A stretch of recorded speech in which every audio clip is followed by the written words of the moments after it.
The polygamous sex, a man's right to the other woman. The weaker sex holds all the aces. The biological power structure rests on two instincts, sex, and caring for the brood. Whoever needs, for the satisfaction of one or both of these instincts, a particular individual loses his independence to that individual. To love is to become enslaved. Contrariwise, whoever is loved has the lover in his power. Thus, power equals the ability to make oneself the object of another person's love. Only the human female is in a position, as we have seen, to make herself the object of the male sex drive without becoming equally dependent on the male for instinctual satisfaction. She does not need the man to satisfy her nurturing instincts, she has her children for that. She does not need the man to satisfy her sex drive, she has it under firm control, as bait or weapon in the sexual power struggle. Sex, to the woman, is too valuable, as it were, to be wasted on mere self-indulgence. So if it is a question of one sex dominating the other, it can never be the male who dominates, only the female. The first instance of social oppression, runs a famous statement by Friedrich Engels, patron and co-author of Karl Marx, is the oppression of woman by man. Engels is confusing force with power. Like so many leftists after him, Engels injected metaphorically a concept of power structures resting on force into the sex war, where it does not apply.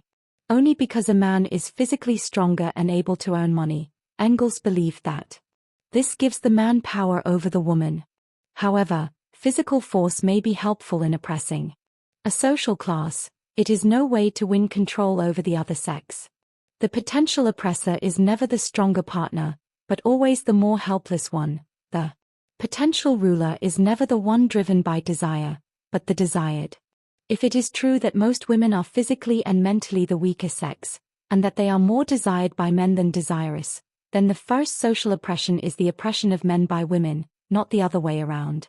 The woman usually begins to suffer long after the man has been miserable for a long time. Female power is the foundation of all other power structures. Social power systems that do not rest directly on instinct can never be more than superstructures. Their leaders can rule only in areas of no special value to sex partners and proteges. A system that disregards the power of the really powerful sex is doomed from the outset. It cannot gain adherents. It is by the power of the dominant sex that all systems function at all.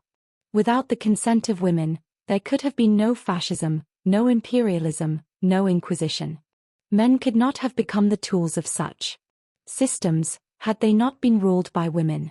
Only a person attached and subservient to another through his basic social instincts, a man with a family to support, typically, can be sucked into the treadmill of such a secondary system and be driven to commit acts of hypocrisy, terror, and treason. The power of woman is the root of force in others.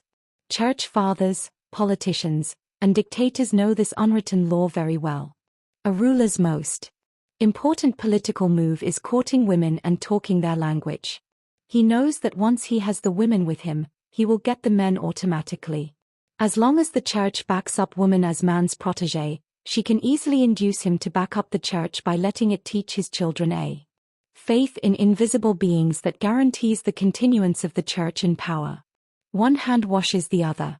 As long as politicians promise special social measures for women, they can keep military service and a higher pension age for men with a good conscience. As long as dictators do not press women into army service, they can send male recruits by the thousands into battle. The church did not really come into power until after it had set up woman, in the person of the Virgin Mary, as an object of worship, and where the cult of Mary is still intact, the church is still in power. Jesus himself passed up his opportunity to win over the women. He once said to his mother, "Woman, what have I to do with thee?" And the misogynist Apostle Paul did no better in his time. Only when the female as protege was raised to an institution did Christianity win a massive following, at last. It is therefore entirely possible that the great social revolutionaries invented the oppressed woman for tactical reasons and despite their better knowledge. Did we say that Engels had confused power with force? Perhaps it was the other way around. Suppose he had recognized the real power of women, and made a deliberate bid for it, to secure the victory for his side?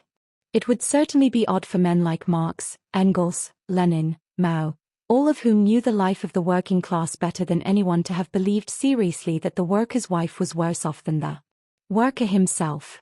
They surely knew that, poverty and too many kids notwithstanding, the worker's wife was somewhat better off even under the inhuman conditions of proletarian life at the outset of the Industrial Revolution.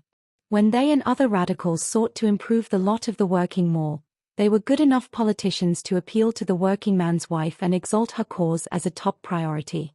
Clever, legitimate tactics, but what confusion they sowed in the heads of their followers. Adolf Hitler also adopted such tactics, though with a somewhat different emphasis. Without the support of the German woman, that self-consciously Teutonic female, his own creation, he would never have made it to the top, the position from which he could instigate his great bloodbath. Since the really powerful elements were not men, Hitler could openly advocate his program, war against neighboring countries and the persecution of another race, while the women cheered him on, as we know. No one is saying that women want war more than men do. Whoever wants war, but they are less opposed to it. Because they don't as a rule expect to be sent to the front, war means less of a risk to them personally, because they are not given to thinking beyond their noses. They are much slower to realize all the deadly consequences of war. Who would ever have foreseen, in any case, that even a democratic regime like the British would drop bombs on defenseless civilians, gratuitously, as it turned out, since the bombardment of cities made little difference. It was only the systematic destruction of industrial installations that helped to end the war, and massacre over 500,000 women and children. But the bombers were flown by men, so we may conclude that the women had no great compunctions about all that. The pre-war suffragettes who fought for the vote had omitted to fight for women's participation in the dirty work of war. Although women are nominally as responsible for wars as men, at least where they have the vote, the majority of women by no means regard themselves as armchair soldiers, but rather as pacifists. In post-war Germany, not one of the women who lived 4 years on the pay of a concentration camp guard, all of whom were murderer, ever went on trial. Apart from the few young girls who get involved in leftist militancy or the like, the great masses of women have not, so far, knowingly risked anything for their society. Even the women soldiers of the Israeli army figured only on the sidelines of the Six-Day as well as the Yom Kippur War. Where the shooting is, it's always the men. Who dies in war is decided by the more powerful sex, woman. The father syndrome. What causes the father syndrome?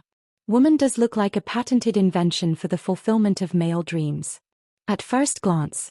Anyway, she certainly seems made for the satisfaction of 2 out of 3 basic drives, sex and breeding. But this impression is deceptive. The wish to protect someone is by nature so radically different from sexual desire that it is extremely difficult to feel both simultaneously for the same person for any length of time. The protector needs to give. The lover needs to take. Giving and taking are opposites. And yet, men will keep trying, with the persistence of a Sisyphus, to satisfy these 2 contradictory urges upon one and the same person. Full of the best intentions that are doomed to fail from the outset, a man will at first believe his inevitable failure to be his own fault. After a while, he begins to blame his partner. Frequently he starts all over again, with a new partner. The result is bound to be the same. This game usually goes on until his sex drive begins to weaken and the nurturing instinct gradually gains the upper hand. Between the ages of 50 and 60 he becomes resigned to playing only the role of the father, with only occasional dreams of a woman to love. He either finds the woman with whom he hopes to grow old, he calls her the right girl, the life partner, or, if he already has a family from which he has strayed, he returns to its bosom for good and settles down. Now at last, he says to himself, he is master of his own fate, and of his women as well. But in fact he has merely lost much of his own interest in sex. This schizophrenic situation, arising from the fact that women usually offer themselves to men in a dual role, and that men usually go along with this, is responsible for an endless chain of misunderstandings between the sexes. The effect upon male sexual morality is catastrophic. Here is the root cause of those sexual perversions and taboos, the incest, polygamy, Prurience. Prudery, here united under the one heading, the father syndrome. In some men, all of these symptoms appear together, others exhibit them in sequence, still others show only one symptom, the rest remaining latent. No man is immune except those who are not interested in women, i.e. men with a weak sex drive, old men, homosexuals. Let us consider each major symptom separately.